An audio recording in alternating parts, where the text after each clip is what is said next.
Hey, what's going on, YouTube world? Sorry about the lighting. I got to deal with it for a little bit. Ain't that right, Zoe?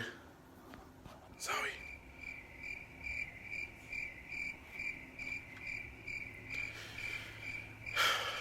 Yeah, she not here. It's been about 2 weeks now. Pretty much she's over at the breeder's house. She's been here for 2 weeks. She's been getting to play with other dogs for a long period of time now. And it's time for her to come home. It's time for her to come home where she rightfully belongs, even though she's probably gonna be sad because that's our only dog. But I'm really excited to see her. I haven't seen her in a minute, but I'm always on video chat with the guy she's staying with. It's a guy It sounds all crazy, but we're on our way to go get her right now, and hopefully she'll be willing to come home because she's with other dogs over there, and I know she's having a blast. So today's video pretty much is going to pick up my dog for the first time in 2 weeks, and also to give you guys more of an insight on dog breeding, and just to hear your opinions on whether you guys like it or not, you know. So anyway, stay tuned, y'all. Let's go.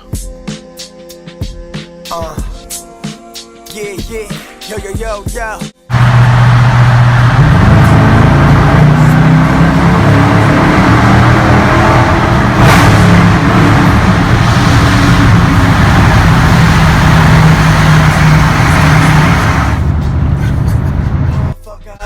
I've been smoking, lately I've been drinking, all night I've been thinking, how the fuck I'm gon' get it? Say word, motherfucker, I've been smoking, lately I've been drinking, all night I've been thinking, how the fuck I'm gon' get it? Yo, gritty beat for these New York rhymes, cohesive with the words like the New York Times. The underdogs arrive, try to match my drive. Even if I had a twin, I'm still one of a kind. Make deposits so we fill up the banks. I gotta eat like my nigga Phil Banks. To the whole fam straight, we living like the banks. Get ahead and no brainer. So just got here, just pulled up, about to go pick up my baby. You know, waiting on her. He's about to come outside right now, so stick around for that, y'all. I wonder if she missed me or is she gonna wanna just go back to where all the dogs is at. Anyway, stick around. Just got here, you're gonna bring Zoe outside. Can't wait to see my baby, y'all. See. Is that Zoe sniffing right now? You heard that powerful sniff? Yeah, I don't think it's her though.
Hi, Mommy.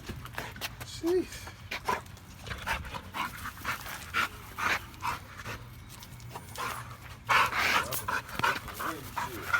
Huh? You see where Max was trying to get into her? Yeah, bro. I was about to say that. That's why I had to start leaving them apart more now. After the job is done, Yeah. it ain't no reason to, continue in the time and all that. Cause even though she's coming out of here, so she's still giving off that scent or whatever. But she's done. He ain't though. You know what I mean? So he all day he'll just chase her down. So I just keep him separate. When I took her to the vet, like right before I brought her over here, he was mentioning something about flagging. What exactly is that? Flagging is like that's when they're in prime. That's when pretty much the tail is actually like in the way. So they lift it up and then pin it to the side. Okay. So that the male can they can breed. So all right. So that automatically lets the male know that it's time for Well, he knows already. She's already given off that sign. Okay. You know what I'm saying? She's already given that off like a week prior. Like when she first came over, she wasn't. So y'all raised you better than that, a week. She wasn't ready yet. But once she start flagging, Yeah. she was ready. Hi, mama. Hi, baby. Hi, my baby. Ready. Ooh. You about to bring Max out? Yeah. Hold on, let me get the leash now. Yeah, I was about to say, let me grab the leash for her. All right.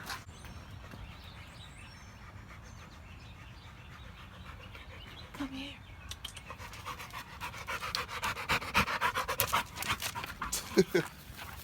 Oh, baby, come here. Missed you, my love. Come here. Oh, shit.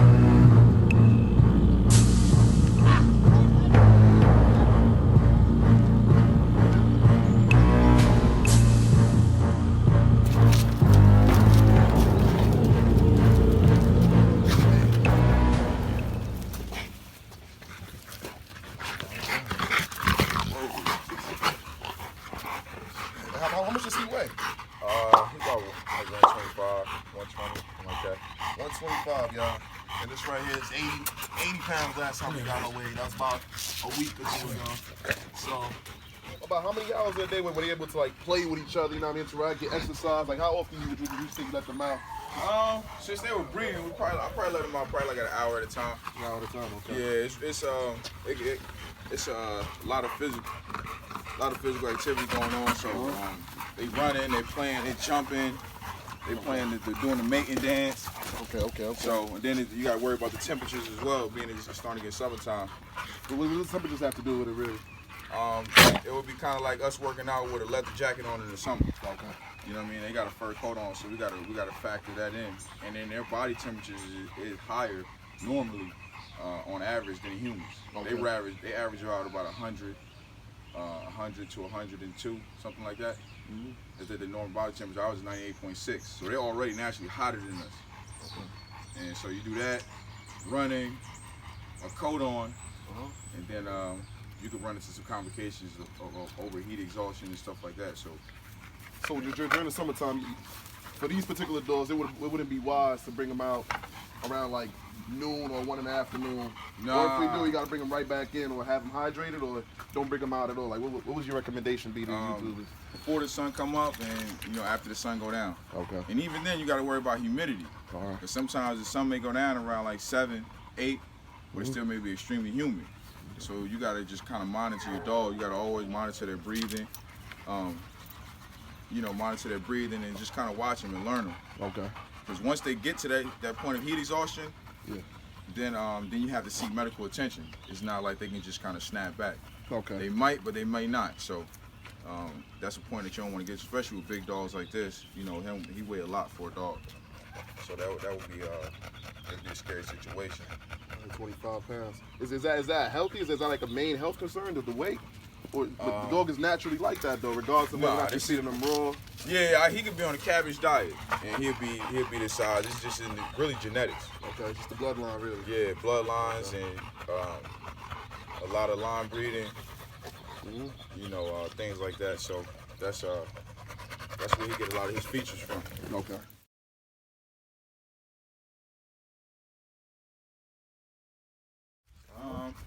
It's more like I look at stuff like that, and it's a topic that you can expand on or not. But for the education of for the dogs, it's more of some people just really don't know. So like they think of dogs and humans is the same, and genetically we're not.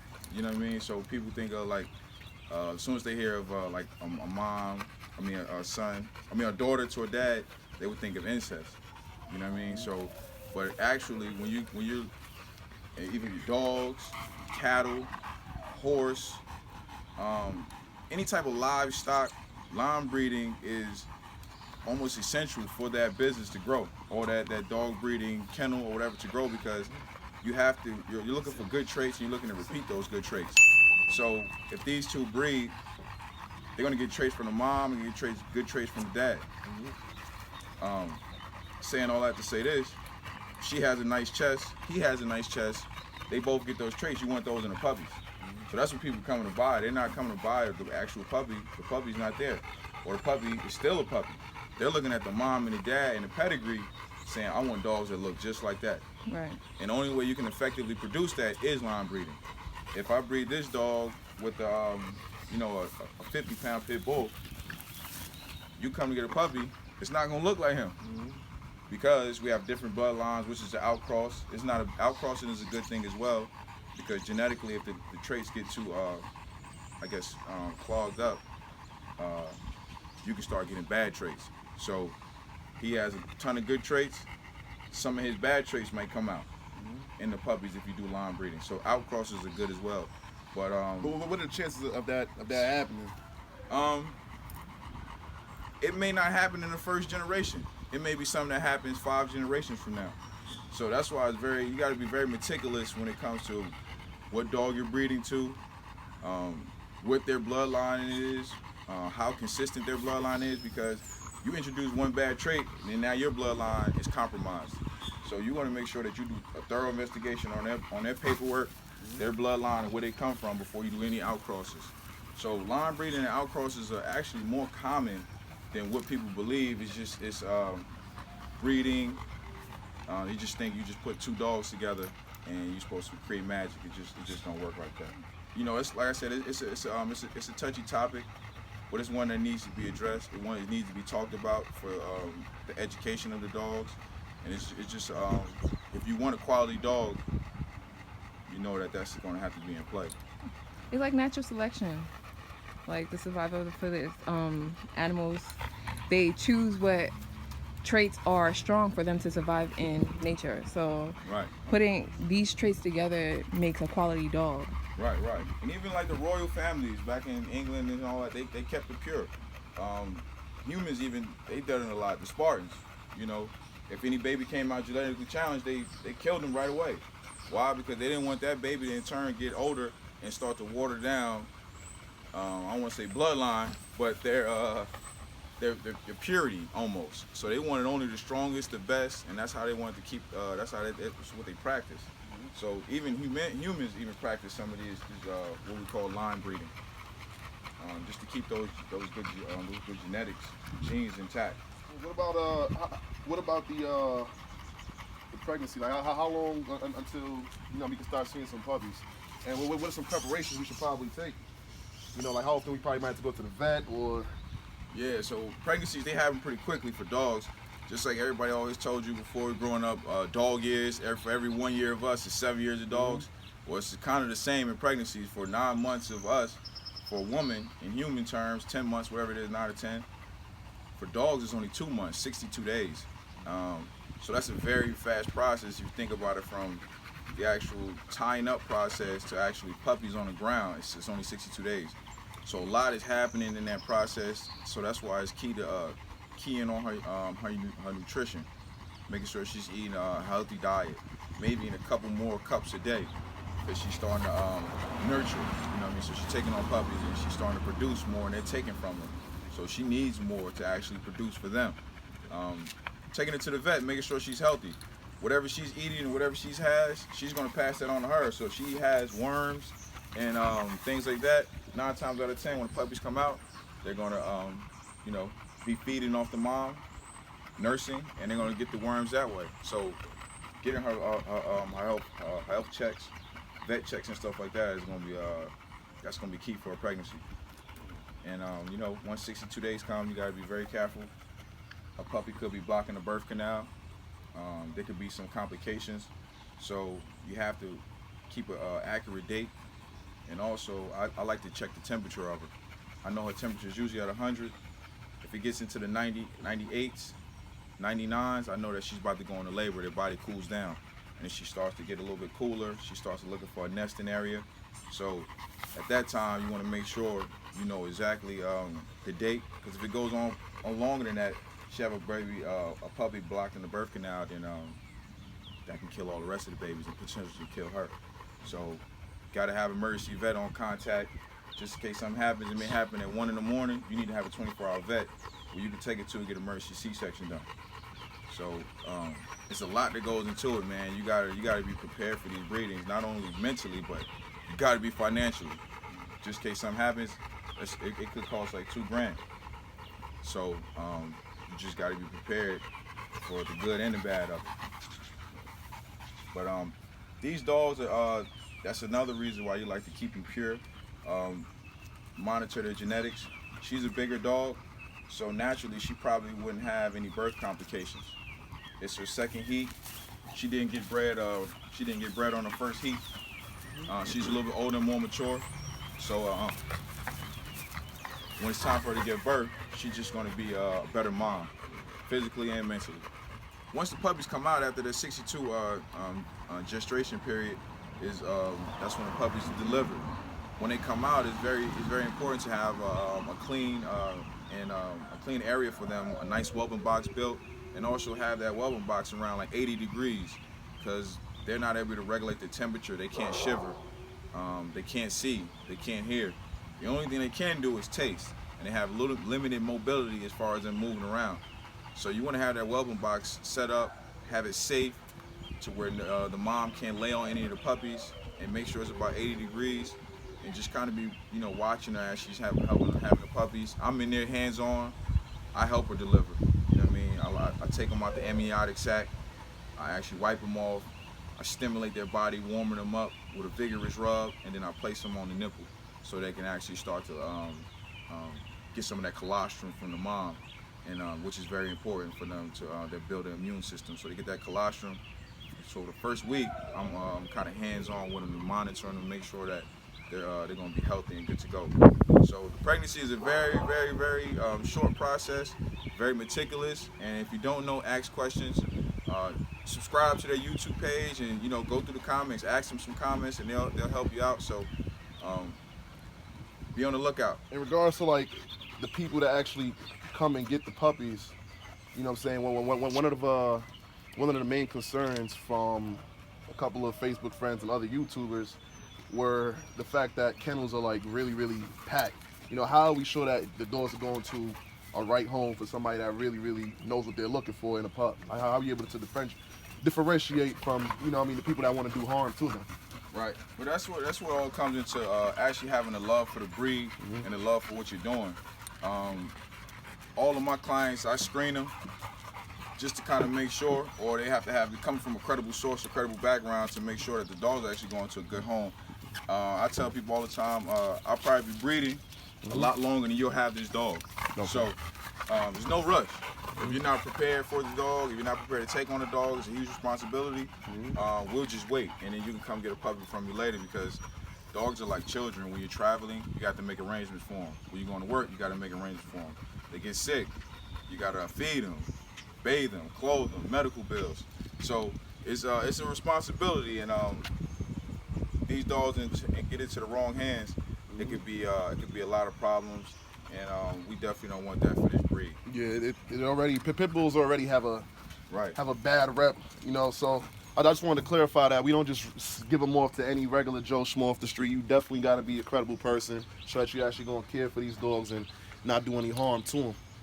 Yeah, absolutely. It's definitely not it's really not about the money aspect, or because getting into the dog and breeding and training, it's so challenging that eventually it's going to be just for the love, or you'll get out the game. That's just what it's about. It's a lot of work, a lot of hours, and a lot of times you're doing it by yourself. You're doing a lot of dirty work. You're cleaning up. You're taking them out when all your friends are going out, or they're going on vacation and you can't get a dog sitter, or you got to spend that extra money on a dog sitter, so that limits your vacation. So it's a lot. You got to really love them, or you'll eventually get to the point where you be like, well, I just don't want them no more. I'm going to let them get adopted, or, that'll be my last dog. So this is me, man. I've been doing this for the last 15 years, probably. Yeah, so I've been doing this since I was probably before high school. Kind of flirting with it, playing around, but I actually started getting serious probably about like 10 years ago. So for all the viewers out there that want to contact, what's the best way that they could probably reach you? You got any social media, anything like that? Yeah, you can contact me on Instagram at blueline_of_VA. That's blueline_of_VA. Contact me, reach out. You come to some of the events. We have a lot of events for the dogs. We go to a lot of dog shows. So look forward to seeing us. And we got upcoming breeding.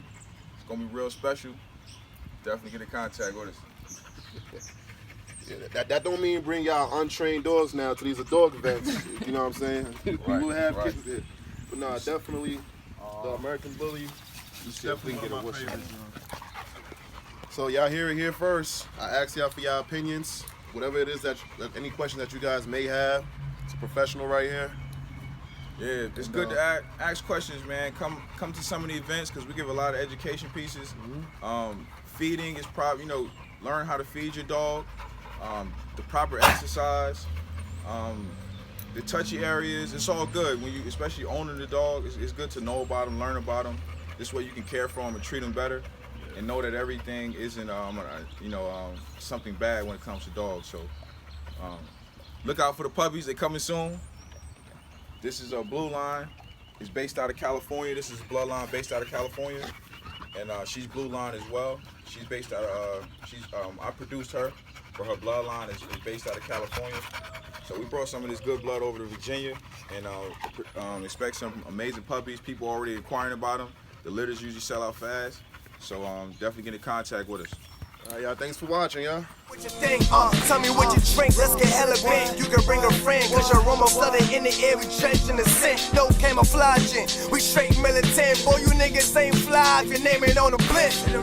I'm thinking about 1,000 ways to get it. At the same prices, like fuck how you living. The hood ain't got no limits. Niggas run up in your building, put one in your head, leave two when your children.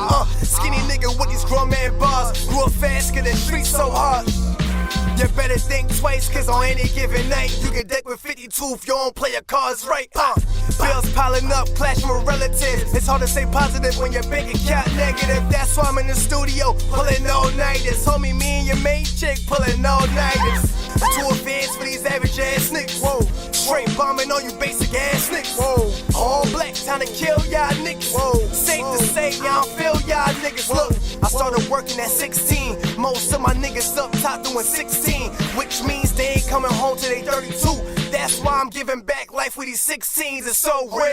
Oh look, straight black and boy, it's no chill. We turned in this bitch like I just post bed. Right. Shit sounding like X98. So raw with it, need a shot of penicillin. Every week down the club can help to fight the feeling. That was really informative. I'm glad to have my girl back home. Hey, what's up with you, man? I'm glad to have you back, baby. Yeah, that was real informative, man. I'm really happy to have her home. I hope everything works out and all the puppies are healthy. And I'm happy that you guys, I hope you guys learned something new. And she's happy to be back too, yeah. Hey, your mouth stink. Oh, she knocked my phone out of my pocket. But yeah, so from us to y'all, man, I hope y'all, hey, come on, I'm trying to talk to the YouTube people. From us to y'all, hope y'all have a good day. Hope y'all learned something new. Definitely comment in the comment section below. Let me know what y'all think. If I got any questions, y'all already know how to hit him up. I definitely put it on the bottom below. So hit him up, get some more information about the puppies if you guys are interested. And yeah, man, I'm looking forward to see what happens, yo. Definitely gotta take her to the vet soon to get checked up on. And it's really, really good to have somebody that's, accessible. So whenever I got any questions or anything like that nature, he's always available to, it's a little foggy on the camera. He's always available to hit me right back. And the whole time that she was actually staying with him, I was also getting updated videos of her playing. It's so kind of eased me a little bit, because being without her for a while, it's like being without your child. I don't got kids, so I don't know, but that's the best way I could put it. So hey, once again, y'all like, comment, subscribe. Peace out, y'all. What are you licking? What you thinking?